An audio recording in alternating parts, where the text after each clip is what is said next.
नमस्कार। आज हम कक्षा 12 की पुस्तक अंतरा के पाठ विद्यापति के पदों का अध्ययन करेंगे। इस पाठ में विद्यापति के 3 पद लिए गए हैं। पहले पद में विरहिणी के हृदय के उद्गारों को प्रकट करते हुए उन्होंने उसको अत्यंत दुखी और कातर बताया है। उसका हृदय प्रियतम द्वारा हर लिया गया है और प्रियतम गोकुल छोड़कर मथुरा जा बसे हैं। कवि ने उनके कार्तिक मास में आने की संभावना को प्रकट किया है। दूसरे पद में प्रियतमा सखी से कहती है कि मैं जन्म जन्मांतर से अपने प्रियतम का रूप ही देखती रही, परंतु अभी तक मेरे नेत्र संतुष्ट नहीं हुए हैं। उनके मधुर बोल कानों में गूंजते रहते हैं। तीसरे पद में कवि ने विरहिणी प्रियतमा का दुख भरा चित्र प्रस्तुत किया है। दुख के कारण उसके नेत्रों से अश्रुधारा बही चली जा रही है, जिससे उसके नेत्र खुल नहीं पा रहे और वह विरह में क्षण क्षण क्षीण होती जा रही है। आइए पहला पद पढ़ते हैं। के पतिया लय जायत रे मोरा प्रियतम पास, हिय नहीं सहे असह दुख रे भेल साउन मास। के कौन, पतिया पत्र, लय ले, जायत जाए, हिय हृदय, सहे सहा जाता है, असह असहनीय, भेल आया, सावन सावन। प्रस्तुत पद में सावन मास में नायिका की विरह वेदना का चित्रण है। कृष्ण राधा को छोड़कर मथुरा चले गए हैं। राधा उनके विरह में व्यथित है। वर्षा ऋतु का श्रावण मास और उसका मनमोहक वातावरण राधा की विरह व्यथा को और अधिक बढ़ाता हुआ प्रतीत होता है। राधा पत्र के द्वारा कृष्ण तक अपनी विरह व्यथा का संदेश भेजना चाहती है, परंतु वह कोई पत्रवाहक नहीं ढूंढ पाती। इन पंक्तियों में वह अपनी विरह व्यथा की दयनीय दशा और प्रिय को पत्र न भेज सकने की अपनी विवशता का वर्णन अपनी किसी सखी से करते हुए कहती हैं कि ऐसा कौन है जो मेरे प्रियतम के पास मेरा पत्र ले जा सके। मेरा हृदय विरह के इस असहनीय दुख को सहन नहीं कर पाता। अब तो सावन का महीना आ गया है, जिसमें प्रिय मिलन की अभिलाषा और भी अधिक बढ़ जाती है। अपनी व्यथा का वर्णन करते हुए आगे वो कहती हैं, एक सरी भवन पिया बिनु रे मोही रहलो न जाए, सखी अनकर दुख दारुन रे जग के पति आए। एक सरी अकेली, मोही रहलो न जाए, मुझसे रहा नहीं जाता, अनकर दूसरे का, दारुन भयंकर कठोर, पति आए विश्वास करना। वे कहती हैं कि प्रिय के अभाव में मुझसे अकेले भवन में नहीं रहा जाता है। हे सखी, इस संसार में दूसरे के भयंकर दुख पर भला कौन विश्वास करेगा। नायिका का हृदय वियोग के असह दुख को सहन नहीं कर पा रहा है और उसे लगता है कि उसके दारुण दुख पर यह जगत विश्वास नहीं करेगा। मोर मन हर लय गैल रे अपनो मन गैल, गोकुल तेजी मधुपुर बस रे कन अपजस लैल। गैल 7, तेजी छोड़कर, मधुपुर मथुरा, अपजस अपयश। वह अपने विरह के दुख में इतनी व्यथित है कि वो कहती हैं कि मेरे इस दुख का अनुमान मेरे अलावा और कोई नहीं कर सकता। मेरे मन को तो कृष्ण हरण करके अपने मन के साथ ले गए और वे गोकुल को छोड़कर मथुरा में जा बसे हैं, और इसी कारण मेरा मन अभी तक उनसे लगा हुआ है। गोकुल छोड़कर मथुरा में बसकर उन्होंने कितना ही अपयश ले लिया है। विद्यापति कवि गाओल रे धनी धरु मन आस, आओत तोर मन भावन रे अही कार्तिक मास। धनी स्त्री, आओत आएगा, मन भावन मन को अच्छा लगने वाला। नायिका राधा को सांत्वना देते हुए कवि विद्यापति कहते हैं कि हे सुंदरी, अपने प्रिय के आने की आशा अपने मन में रखो। तुम्हारा मन भावन प्रिय इसी कार्तिक मास में तुम्हारे पास लौट आएगा। अर्थात तुम धैर्य और आशा धारण करो, क्योंकि तुम्हारा उनसे मिलन कार्तिक मास में अवश्य संभव होगा।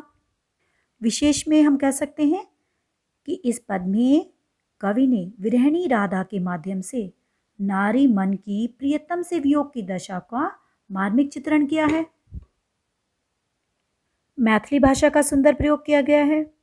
हरिहर में यमक अलंकार है, धनी धरु और मोर मन में अनुप्रास अलंकार का प्रयोग है। पद में वियोग श्रृंगार रस है। आइए दूसरा पद पढ़ते हैं। सखी हे की पूछे सी अनुभव मोए, से पियति अनुराग बखाने तिल तिल नूतन होए। कि क्या पूछसी पूछती है, से उस, पीरति प्रेम, तिल तिल थोड़ा थोड़ा, बखानीय वर्णन करना। इन पंक्तियों में नायिका कहती है कि प्रेम के अनुभव और आनंद के प्रतिक्षण नूतन स्वरूप अवर्णनीय है। नायिका की सखी उत्सुकतावश उसकी प्रेमानुभूति के विषय में जानना चाहती है। उसे समझाते हुए नायिका कहती है कि हे सखी, मेरी प्रेमानुभूति के विषय में किए गए मेरे अनुभव को क्या पूछती हो। इस प्रेमानुभूति का वर्णन तो प्रतिक्षण नूतन होता है। प्रेम तो क्षण क्षण रूप बदलने वाला होता है, इसलिए यह अवर्णनीय है कि इसका वर्णन नहीं किया जा सकता।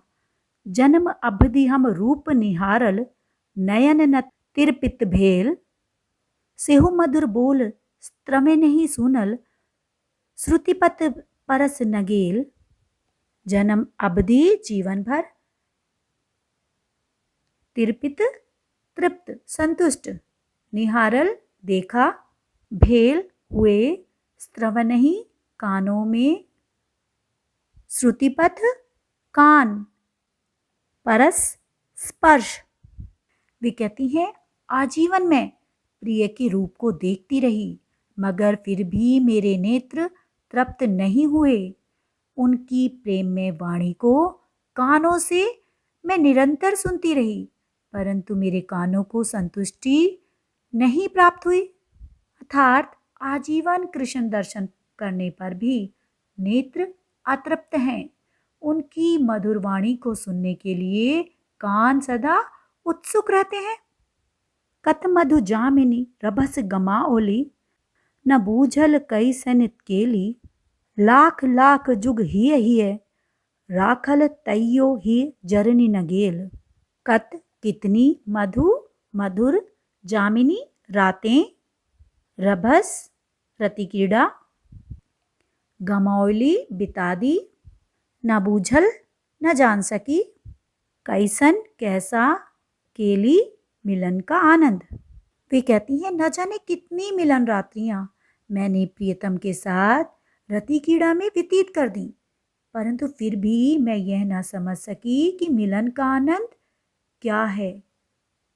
कि मैंने कितनी ही वसंत की सुहावनी मादक रातें कृष्ण के साथ व्यतीत की हैं। आज भी उनसे मिलने की उत्कंठा उसी प्रकार मेरे हृदय में बनी हुई है। लाखों युगों तक मैंने अपने प्रिय को हृदय में धारण किए रखा, किंतु फिर भी हृदय में स्थित उनकी जो प्रेम की अनुभूति की जलन है वो मेरे हृदय से नहीं गई।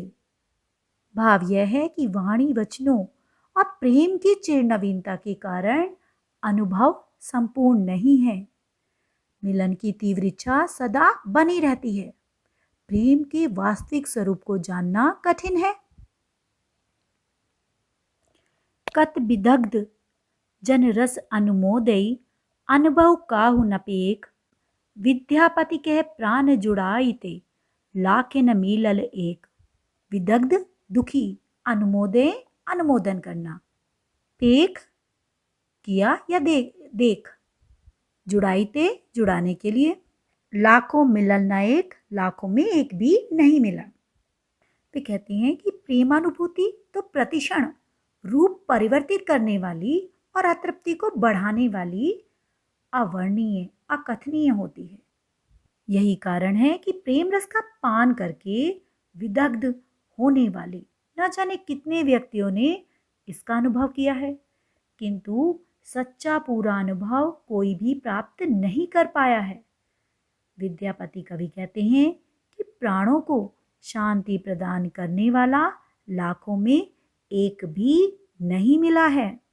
अर्थात लाखों व्यक्तियों में एक भी व्यक्ति ऐसा नहीं है जिसका प्रेम का अनुभव संपूर्ण है, वह तृप्त है। प्रेम में पूर्ण संतोष असंभव है, क्योंकि प्रेम की अनुभूति नित्य नवीन होती है।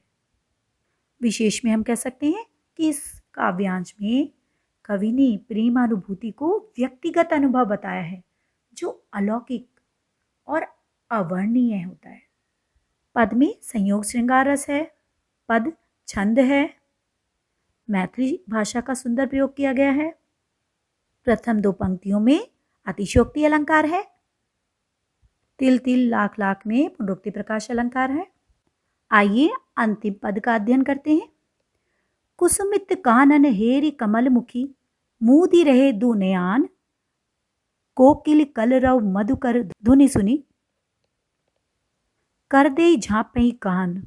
कुसमित पुष्पों से भरे हुए, कानन वन, हेरी देखकर, दू दोनों, कलरव ध्वनि, धुनि ध्वनि, झांपई ढकना बंद करना।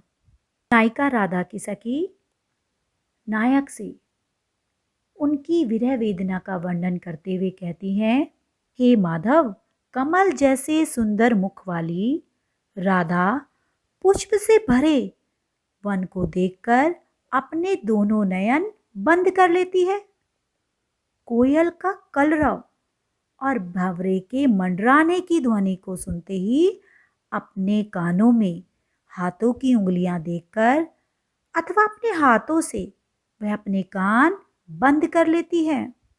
फूलों से भरा हुआ वन उसको आनंद देने के स्थान पर उसकी विरह को और बढ़ा रहा है।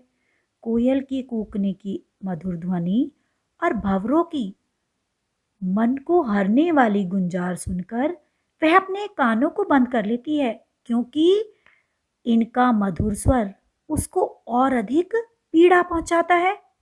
ये मिलन के प्रतीक दृश्य राधा के लिए कष्टदायी हैं। माधव सुन सुन बचन हमारा, तुई गुण सुंदरी अति भेल दूबरी, गुनि गुनि प्रेम तुहारा। तू तुम्हारे भेल हो गई, दूबरी दुर्बल, गुनि स्मरण करना, तुहारा तुम्हारा, धरनी भूमि।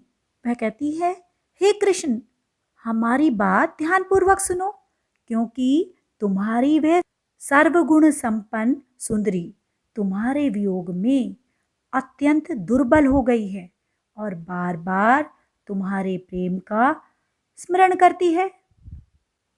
धरनी धरि धनी कत बेरी बई सई, पुनि तही उठई न पारा, कातर दिठी करी चौदिसी हेरी हेरी, नयन गए जलधारा। धरनी भूमि, धनी स्त्री, अर्थात नायिका राधा बैसई बैठ जाती है, पारा प्रयासपूर्वक, कातर दुख भरी, डिठी दृष्टि, चौदसी चारों ओर, हेरी हेरी देखना, गरई गिरती है। वियोग में दुखी नायिका राधा प्रकृति प्रदत्त जो तत्व हैं उनकी उपेक्षा करते हुए विरह के वश अत्यंत दुर्बल होकर तुम्हारी स्मृतियों में खोई रहती है। उसकी दुर्बलता का तो कहना ही क्या, क्योंकि वह इतनी अधिक कमजोर हो गई है कि अगर वह एक बार भूमि पर बैठ जाती है तो फिर बार बार भूमि को पकड़कर उठने का प्रयास करने पर भी उठ नहीं पाती और वह बैठी बैठी कातरता भरी दृष्टि से चारों ओर देखती है कि तुम कहीं से भी आ जाओ। उसके नेत्रों से जलधारा बहने लगती है, क्योंकि तुम्हें आया हुआ न पाकर उसकी आंखों से निरंतर अश्रुधारा बहने लगती है। भाव यह है कि राधा का शरीर कृष्ण वियोग में अत्यंत दुर्बल और शक्तिहीन हो गया है। अश्रुपूरित नेत्र प्रतिपल कृष्ण की प्रतीक्षा करते हैं। तो हर बिरह दिन छन छन तनु छिन, चौदसी चांद समान। चौदसी चतुर्दशी। सखी कृष्ण से कहती हैं कि तुम्हारे विरह में दिन प्रतिदिन और हर क्षण उसका शरीर दुर्बल हो रहा है, जैसे कि चतुर्दशी का चंद्रमा होता है।